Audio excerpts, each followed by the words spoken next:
Good afternoon guys, I am Vishnu Mohan Mishra.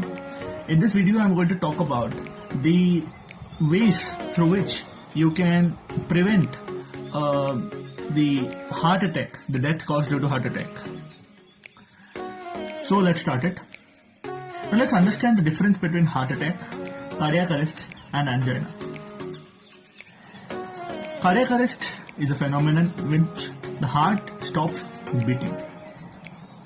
Heart attack is a phenomenon in which the heart does not get enough blood, especially that is called as the coronary artery disease, which might be caused due to some sort of depositions in the artery in the heart.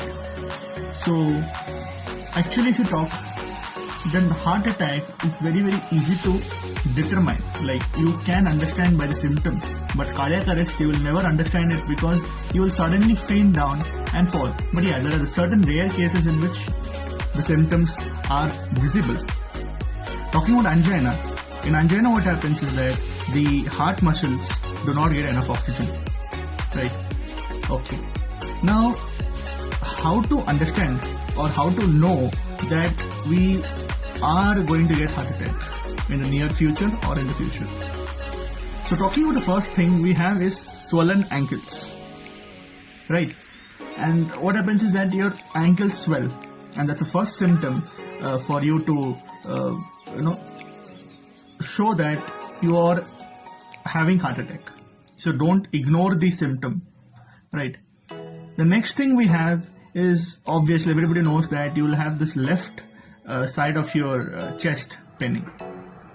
The next one we have is the gradual pain that is that arises from your heart towards your left arm. So the next one will be your shortness of breath. Okay, that's also a symptom of you getting a heart attack. And the next one we have is that of your sweating and anxiety. Just few minutes or few seconds before you get a heart attack, you will have sweating and anxiousness, anxiety. Everything will be with you that particular time. And the most ignored symptom is that of your you have your eyes shrunken, right? So don't ignore that particular symptom and stay safe from getting a heart attack, or show your cardiologist as soon as possible if you are facing any of these symptoms, and take all the medications very carefully as prescribed by a doctor. And the medicines I'm going to tell now are just for you to keep it as a general practitioner, but if your doctor has recommended some of the medicines, please do follow that. Now coming to the main part or the main arena of the video,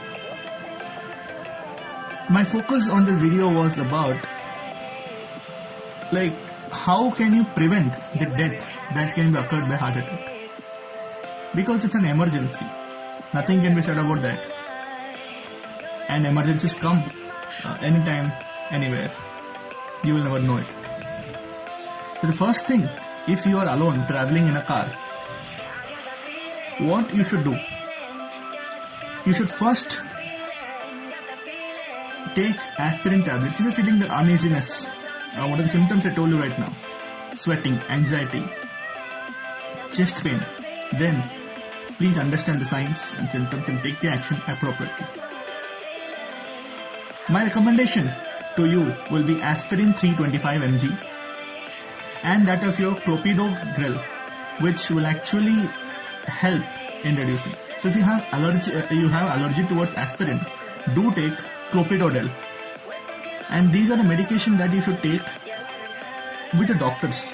I just told it because this everybody should have who are facing these kind of symptoms, right?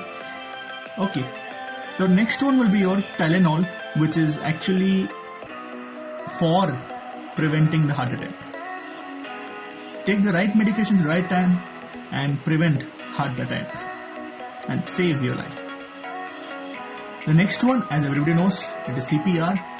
If you're in a public place and you suddenly faint, a person who is watching at you should know that this person has got heart attack or some sort of emergency has occurred. So please take the actions appropriately to all the public. It's a public awareness video. So as soon as you see a person who is, suddenly fallen down, take the actions immediately because it's an emergency. Check out his radial pulse. Check out his heartbeat. If it's not working, then take the actions appropriately, or else that will be a delayed thing. The first thing you should do is that put your right palm on his chest, the left palm, interlock it, and give 30 beats to it. So count 30 and keep pumping the chest for 30 times, so that the air or the blood circulation happens from heart to that of the brain, and there's a circulation as soon as because circulation stopped, right? So there's some sort of circulation if you're pressing. If you keep pressing there, then the sort of circulation happening in the body from your heart to the brain and from your brain to the heart. And this what happens is that this actually activates the heart to work again, but little bit. Now, next thing, if it does not get up, is that blow into his mouth so that the lung inflates, and then sort of movement in the lungs, so that the air that moves into the lungs and the air which comes out of the lungs. So what happens is that again it activates the heart and the lungs coordination to work again. Take the actions carefully during emergency condition and save a patient's life and your life own. And do have healthy food, healthy lifestyle, and a good citizen. Thank you very much for watching my video.